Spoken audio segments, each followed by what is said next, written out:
अब उनको शौक होगा गधे पे बैठने का तो वो बैठे ना, उनको किसने मना किया है। तो मुझे लगता है कि वो गधे की तैयारी कर ले तो अच्छा रहेगा। वो कहते हैं 5 से ज़्यादा सीटें नहीं जीत पाएगी तो भाजपा। वो गधे पे चढ़ने की तैयारी कर ले ना फिर, बस उसको इतना जवाब बड़ा है, वो गधे की सर्च कर ले। कि जो लोग ज्वाइन करने गए थे, वो जो ज्वाइनिंग का दृश्य जम्मू के लोगों ने देखा है, जो इन बेचारों का वहाँ हशर हुआ है, जो भीड़ दिखाई गई और जिस तरीके से इनको ज्वाइनिंग कराई गई, ये अब क्या है कि अब वो दूध का जला जो है लस्सी फूक मार मार के पीता है ना, तो अब वो कर तो चुके हैं, कदम बढ़ा चुके हैं।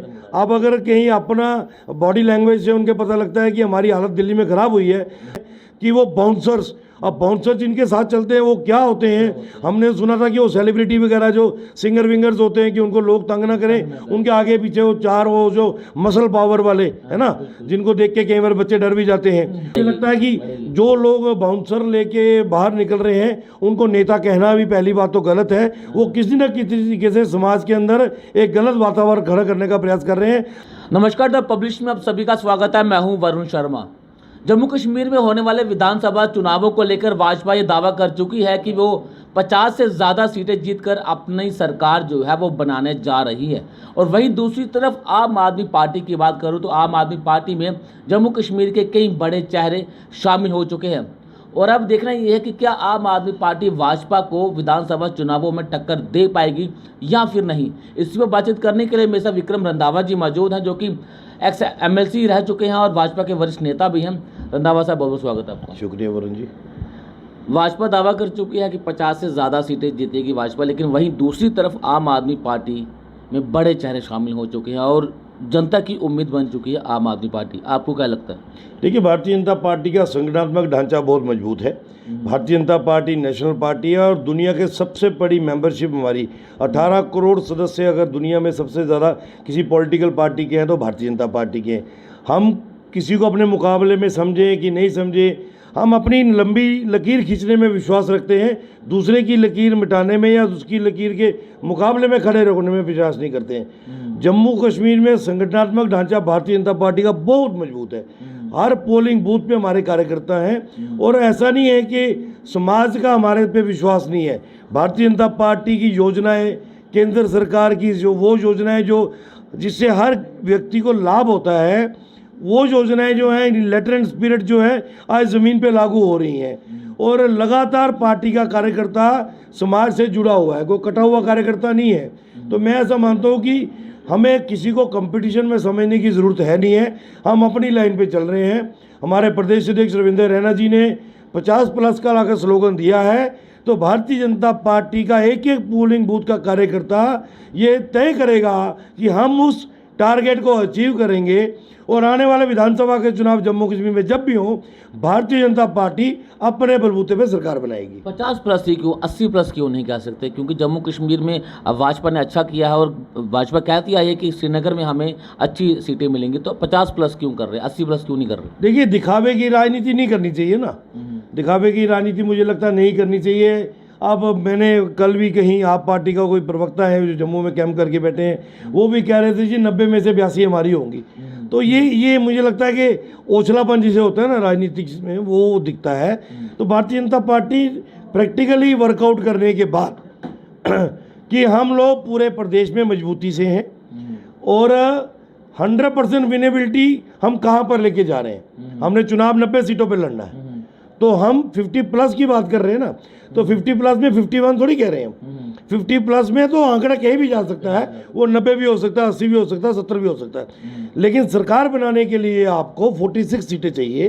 तो सुनिश्चित तौर पे हमने उसको 50+ का स्लोगन दिया है, तो 50+ में आप उसको कोई भी फिगर ले सकते हैं। लेकिन मैं आपको वरुण जी विद डेडिकेशन बता सकता हूँ, खास करके पिछले DDC के चुनावों के जो नतीजे आए, धारा 370 हटने के बाद और अपोजिशन का पूरा तामझाम एक ही छत के नीचे, वो गुपकार गैंग और फिर तरह तरह के मंसूबे, वो कम्युनलिज्म, वो हिंदू और मुस्लिम की लड़ाई, और वो जिस तरीके से हमारी डोडा वाली सीट पे हमारे शक्ति परिहार जी को हराने के लिए पूरा एक जाति समीकरण चला गया, उस तरीके से उसके बावजूद भी DDC में single largest party Bharatiya Janata party बन के आई। और आप देखिएगा कि संगठनात्मक ढांचा हमारा, जैसे मैंने पहले भी कहा, इतना मजबूत है कि पार्टी का कार्यकर्ता इस टारगेट को अचीव करने के लिए सिरदार की बाजी लगाएगा और ऐसी कोई भी ताकतें जो देश में या विभिन्न प्रदेशों में अराजकता फैलाने के लिए अपने मंसूबे को आगे लेके जा रही हैं, उनका सर्वाइवल ज़्यादा यहाँ हो नहीं पाएगा। आम आदमी पार्टी के एक नेता खुलेआम कहता है कि अगर जम्मू कश्मीर में भाजपा 5 से ज़्यादा सीटें जीतेगी तो वो गधे की सवारी करेंगे।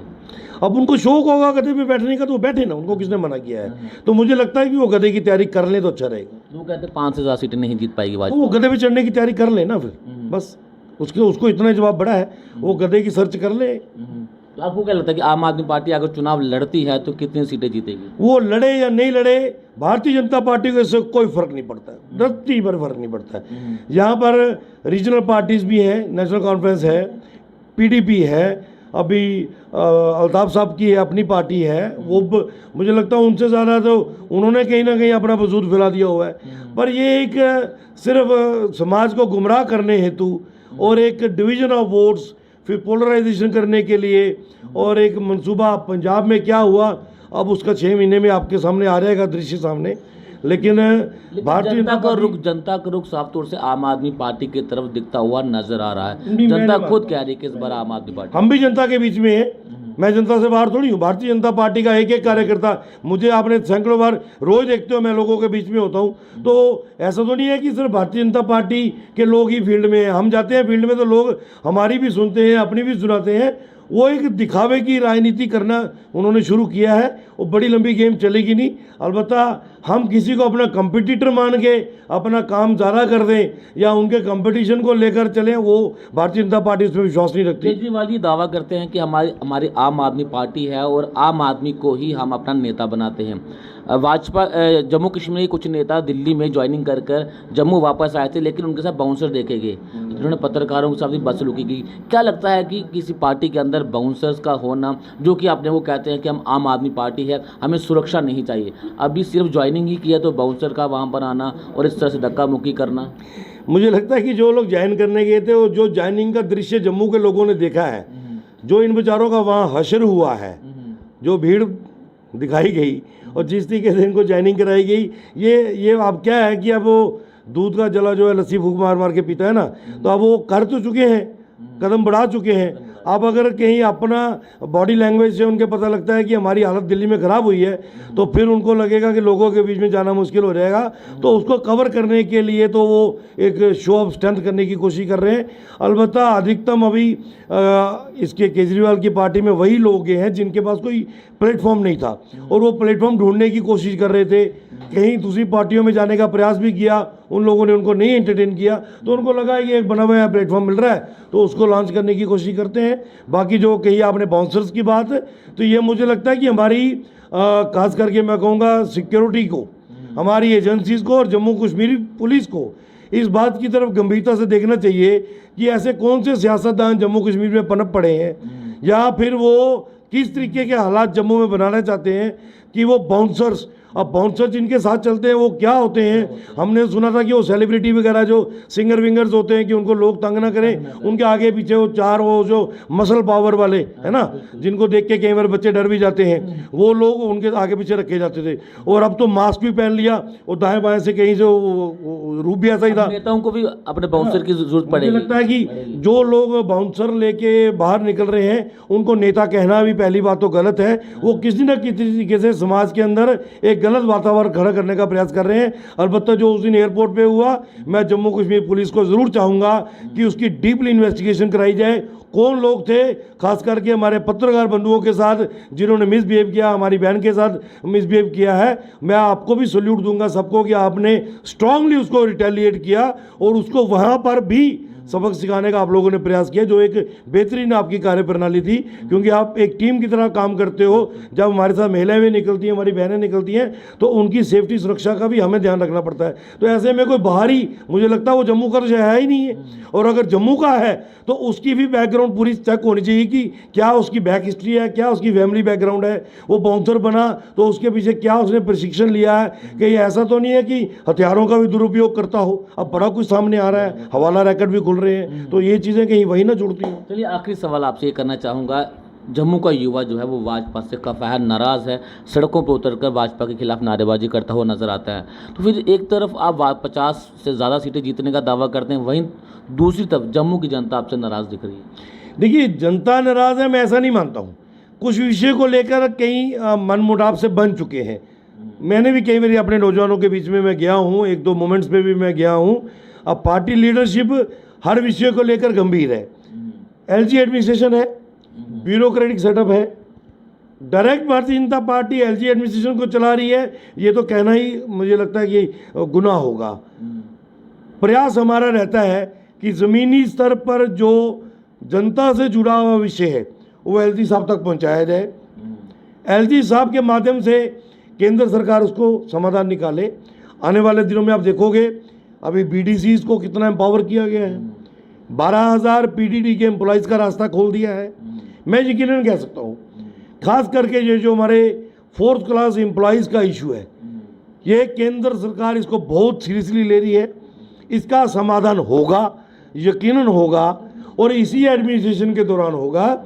युवाओं को देखो, होता क्या है कि सब अपनी अपनी राजनीतिक रोटियां सेकते हैं। सब भारतीय जनता पार्टी के समर्थक होंगे तो वो संभव नहीं है।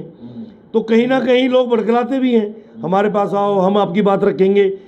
ये जो लोग अगर दूसरे प्लेटफॉर्म्स पे गए भी तो उन्होंने क्या किया उनके लिए? अगर एलजी एडमिनिस्ट्रेशन या एलजी साहब का राजभवन का इन लोगों के लिए रास्ता खुला तो वो भी तो हमने ही खुलवाया। हमारे प्रदेश अध्यक्ष जी, हमारे आदरणीय सांसद जुगल किशोर जी, हमारे deputy chief minister Kavindra Gupta ji, यही लोग लेकर राजभवन तक गए ना। इनकी पीड़ा सही मायने में राजभवन से लेकर केंद्र तक अगर किसी ने पहुंचाई तो भारतीय जनता पार्टी ने पहुंचाई। तो वरुण जी, मैं आपको यकीनन कह सकता हूं, हम किसी की नौजवान की पीठ पे वार नहीं होने देंगे। जो उसका हक है उसको दिलवाने के लिए जम्मू कश्मीर भारतीय जनता पार्टी का जो यूनिट है रविंद्र रैना जी की अध्यक्षता में हर दरवाजे तक जाएगा, केंद्र सरकार को यकीन दिलाएगा कि ये जम्मू कश्मीर के हमारे वो नौजवान हैं जिन्होंने कठिन परिस्थितियों में भी अपने 20-25 वर्ष हमारी सेवा में दिए हैं। इनका जो फैसला है वो समाधान किया जाए और वो यकीनन होगा। जय प्रभु से बातचीत करने के लिए तो जम्मू कश्मीर के जितने भी युवा हैं उन्हें आश्वासन दिया गया है कि आपके जितने भी मसले हैं उन्हें जल्द पूरा किया जाएगा। लेकिन भाजपा ये दावा कर चुकी है वो 50 से ज़्यादा सीटें जीतकर अपनी सरकार बनाने वाली है। लेकिन दूसरी तरफ आम आदमी पार्टी भी जो है वो आने वाले विधानसभा चुनावों में भाजपा को जो है वो टक्कर दे सकती है। बने रहना पब्लिश के साथ, धन्यवाद।